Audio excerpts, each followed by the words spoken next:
여러분, 세상에 여러 종류의 기쁨이 있습니다.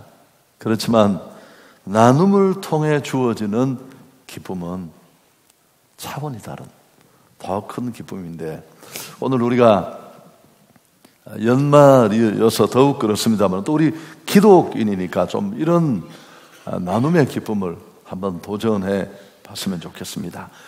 전도서 11장인데요 1절 같이 읽습니다. 너는 내 떡을 물 위에 던져라. 여러 날 후에 도로 찾으리라. 너는 내 떡을 물 위에 던져라. 여러 날 후에 도로 찾으리라. 내 떡을 던지라고 했습니다. 여기서 말하는 떡이 무엇일까요? 곡식, 종자 혹은 물질을 말하는데, 영어 성경에는 브레드, 빵으로 되어 있습니다. 빵. 식물, 곡식, 빵, 어떤 이미지가 떠오릅니까? 살아가는데 꼭 필요한 소중한 것을 말합니다. 누군가를 섬기고 도우려고 할 때 우리가 꼭 고려해야 될 대목이라고 생각합니다. 좋은 것들, 괜찮은 것들은 내 몫으로 남겨두고 좀 부족하거나 모자라는 여분의 것으로 남을 섬기겠다는 생각, 이건 이미 출발부터 좀 문제가 있습니다. 도움이 되겠지만 오늘 성경이 말씀하는 이런 나눔과는 다소 거리가 있습니다. 그저 생색내는 자선이나 구제 정도는 되겠지만, 시인 이혜인은 이렇게 말했습니다. 이웃에게 베푸는 사랑은 어떤 여분을 붕어 밥 주듯이 그냥 뿌리는 것이 아니라 내가 받은 기쁨을 형제와 나누는 것이다. 내가 다 쓰고 남은 부스러기 조각을 뭐 있으나 마나 저장할 것도 마땅치 않은데 나누자. 여러분, 그것도 귀하지만 또 도움을 받는 분에게 도움이 되겠지만, 오늘 성경이 말하는 그런 수준의 나눔은 그것을 뛰어넘어야 합니다. 가장 소중한 것, 정말 필요한 것, 그런 것들을 나누어야 합니다. 남는 것을 선심 쓰듯이 던지다면 베품의 원래 목적과는 거리가 있습니다. 또 하나, 여기 던진다는 말도 우리가 좀 생각해 볼 필요가 있습니다. 위에서 아래로, 높은 곳에서 낮은 곳으로 전해지는 것을 말합니다. 상대적으로 여러 면에서 부족하고 어려운 이웃들을 돌보라는 권면입니다. 여러분, 내 편에서 위를 향하여 지나친 관심을 보이면 어떻게 될까요? 예의 바른 사람은 될지 모르지만 자칫 이건 아첨이 될 수 있습니다. 높은 곳을 향해 목적을 가지고 뿌리는 물질은 뇌물이거든요. 그러나 어려운 이들에게 베푸는 정성이 오늘 성경이 권고하는 그런 정신이 될 수 있습니다. 여러분, 그리고 한 가지 더, 소중한 식물을 던지되 물 위에 던지라. 역시 의미가 있습니다. 대부분의 성경 주석가들은 어떤 대가나 보상을 바라지 말고 욕심 없이 무조건적으로 이웃을 도와라, 그런 의미로 받아들입니다. 물 위에 던지면 물은 흘러가 버립니다. 그 자리에 내가 던지기에 남아있지도 않고 어느 물 위에 얹혔는지도 지워져 버리니까요. 대가 없이 순수한 나눔에 힘쓰라, 그런 뜻입니다. 아멘. 내가 두 번 치는 이유를 나죠. 두 분이 눈을 감고 계시다는 뜻입니다. 어떤 집사님, 여집사님 남편이 겨우 어떻게 아내의 애원과 강권에 못 이겨서 처음 교회를 나왔습니다. 그날 목사님 설교 말씀이 창세기 22장이었는데 아브라함이 100세 되어서 낳은 아들 이삭을, 독자 이삭을 번제로 드렸다는 얘기였습니다. 남편이 그걸 듣더니만 표정이 울그락불그락 하더니만 세상에 나쁜 놈이라고. 아니 어떻게 자식을 말이야 번제로 드리는 저런 나쁜 놈들이 성경에 있느냐고. 여러분, 정말 죄송합니다. 나쁜 놈은 어떤 놈인 줄 아시죠? 나뿐인 놈이라고 하잖아요. 나뿐인 놈. 여러분, 그 놀라운 하나님의 사랑을 받았는데 그 사랑을 다 값없이 우리가 언제 계산 한번 치른 적이 있나요? 다 받아먹고도 사는 게 다 쉽지 않다는 거 제가 인정합니다. 나를 위해서만 그렇게 사는 거. 아브라함이 나쁜 놈이 아니라 아브라함은 받은 걸 드린 거예요. 이해하는 게 쉽지 않지만. 자, 두 번째. 여러분, 이 나누어라, 이 절에 나오는 던져라, 나누어주라, 1절, 2절에 이 말씀 명령이기도 하지만 이건 하나님이 정하신 창조의 질서예요. 여러분, 물은 흘러가야 돼요. 그래야 그 물이 섞지 않습니다. 우리가 먹고 마신 여러 가지들은 우리 몸과 장기를 통과해서 배설돼야 돼요. 먹기는 맨날 몇 차씩 먹는데 밖으로 빠져나가지 않는다. 어떻게 해야 될까요? 병원 가야 돼요, 병원. 보통 문제가 아니죠, 이게. 여러분, 그래서 이렇게 이기적인 냄새들로 온 세상이 진동하는 겁니다. 하나님은 우리 한 사람 한 사람에게 모든 것을 완벽하게 주시지 않았습니다. 이 부분은 굉장히 중요한데요. 하나님은 각자의 필요를 다 한꺼번에 자로재서 측량해서 주신 게 아닙니다. 어떤 사람에게는 더 많이 주셔서 서로가 가진 것으로 다른 사람을 삼겨서 우리가 평균 되기를 원해요. 이걸 평균케 하는 은혜라고 하는데, 여러분, 지난번 우리 성경에는 평균케 된다는 말이 나와 있었는데 이게 이번 번역에는 균등으로 바뀌었어요. 좀 슬펐습니다, 저는. 단어가 바뀌었어요. 자, 고린도후서 8장 13절 14절에 있는 내용인데 우리 차근차근 한번 읽어보겠습니다. 이는 다른 사람들은 평안하게 하고 너희는 곤고하게 하려는 것이 아니요 균등하게 하려 함이니 이제 너희의 넉넉한 것으로 그들의 부족한 것을 보충함은 후에 그들의 넉넉한 것으로 너희의 부족한 것을 보충하여 균등하게 하려는 것이라. 구제를 말하는 바울을 향해 아니 우리 거 뺏어서 남 주려고 하느냐, 아니 그럼 우리가 가난하고 힘들어지는 것 아니냐 라는 그들의 항의 섞인 표정을 보고 바울이 한 말입니다. 아니라는 겁니다.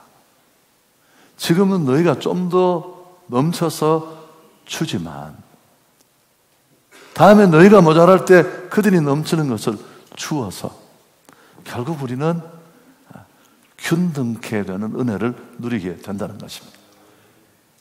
할렐루야. 이게 하나님이 우리의 부족을 채워가시는 그분의 일하시는 방식이에요. 여러분 쭉 읽어보면 그러면서 이 구약의 예로 든 게 뭐냐 하면은 만나입니다. 만나. 광야에 있던 이스라엘에게 하나님은 새벽마다 만나를 주셨습니다. 만나를 거둘 때 규칙이 있었습니다. 한 호멜만 거두게 했습니다. 여러분 우리 그런 꼴을 못 보거든요. 아무리 말씀이라도 더 거두고 저장하고 말씀을 뛰어넘어서 근데 다 섞고 냄새나서 먹지 못하고 폐기해야만 했습니다. 사두는 것은 하나님의 뜻이 아닙니다.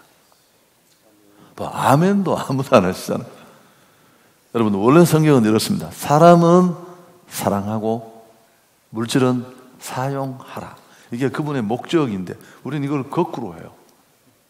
사람은 자꾸 사용해 먹으려고 하고 돈은 저장하려고 하고 사랑하고 이런 왜곡된 우리의 생각들이 얼마나 많은 문제들을 일으키는지 우리가 너무 잘 알고 있습니다. 하나님은 친히 모든 자들에게 균형 있게 재물을 주시지 않습니다. 각자의 재능과 수고에 따라 차등적으로 은혜를 베푸신 후에 많이 가진 자가 적게 가진 자에게 흘려보내서 마치 물이 높은 곳에서 낮은 곳으로 흘러내리듯 모두가 균등케 되기를 원하십니다. 여러분, 참 놀라운 것은 성 프란시스는 이 사실을 이전에 간파했습니다. 그래서 그는 이렇게 말했습니다. 굶주린 자가 빵을 달라고 하는 것은 자기 것을 달라고 하는 것이다. 세상에 얼마나 재밌는 말이에요. 여러분, 누군가가 손을 내미는 건 내 걸 달라는 게 아니라 자기 걸 달라는 거예요. 내가 가지고 있는 것 전부는 내 것이 아닙니다. 애초부터 그분의 것이고, 그 속에는 형제의 몫이 괄로 열고 포함되어 있다는 사실. 마태복음 10장 8절에도 뭐라고 말합니까? 너희가 거저 받았으니 거저 주라. 생명도, 건강도, 호흡도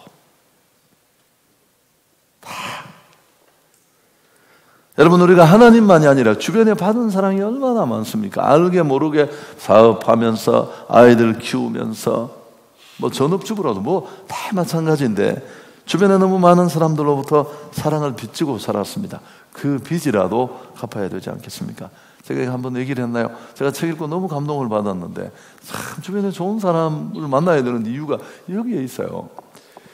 김동원 목사님 저 참 좋아하는데 한번 모셨더니만 얘기는 못하겠더라고요. 너무 내성적이어서. 톡 저 같아서 둘이 만나니까 아주 힘들었는데 이분이 지금은 은퇴하신 그 곽선희 목사님이 그 인천에서 목회하실 때가 있었어요. 소망교회 가시기 전에.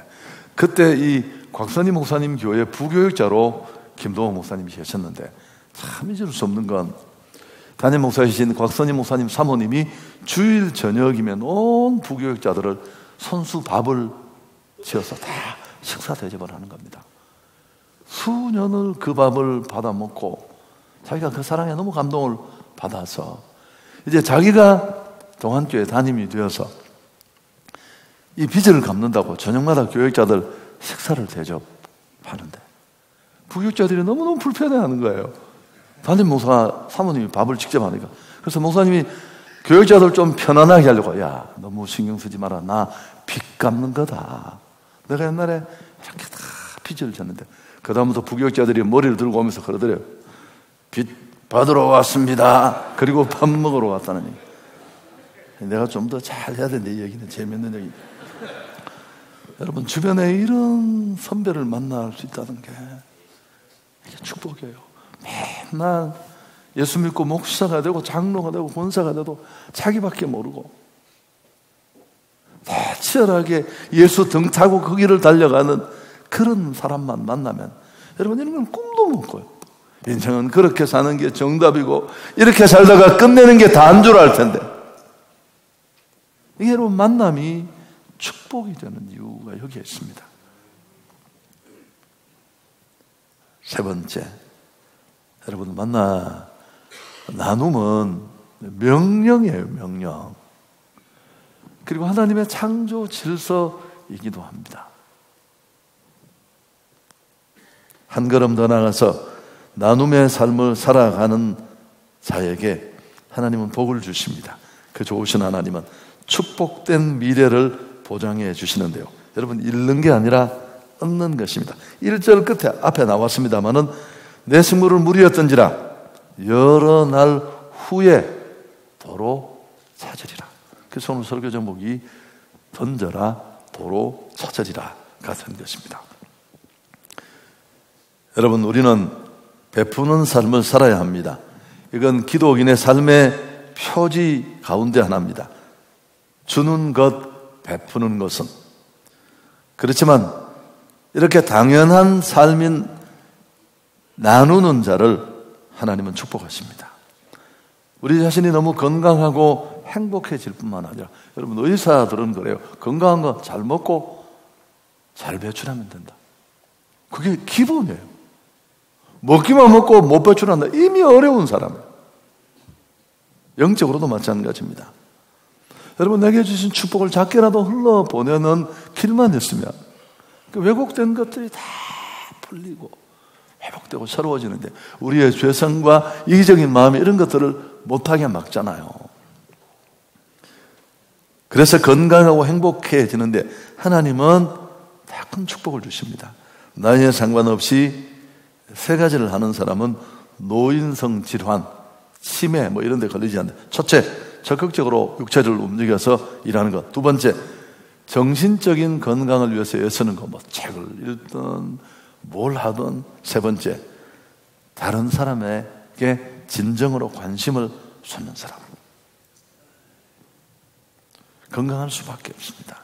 미국 포천지가 100대 부자를 선정했는데요, 그들 중 상당수가, 여러분 세계 100대 부자 안에 들어가면 돈이 얼마나 많을까요? 세는 것도 쉽지 않은 분들입니다. 하고 싶은 것, 먹고 싶은 것, 갖고 싶은 것, 가고 싶은 것, 못할 게 뭐가 있겠어요? 그저 내일 마당 좀 파야 되겠다 싶으면 포크레인을 3대씩 사고 이렇게 하거든요. 이런 분이 뭐가 아쉬운 게 있어요? 근데 이분들 상당수가 병을 앓고 있대요. 그 병이 풍요병이라는 겁니다. 다 가진 자가 얻는 병이에요. 이 풍요병의 증상은 허탈감과 절망감입니다.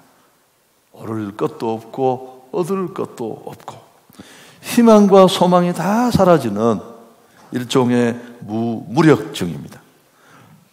어떤 병으로도 치료법으로도 쉽게 고칠 수 없는데요, 이 풍요병을 고치는 방법이 딱 하나이죠. 그게 뭘까요? 주는 것입니다. 오로지 타인을 위해서 나누어 줄 때에만 치유가 가능하다는 것입니다. 여러분, 연약한 자를 돕는 것은, 한번 따라 합시다.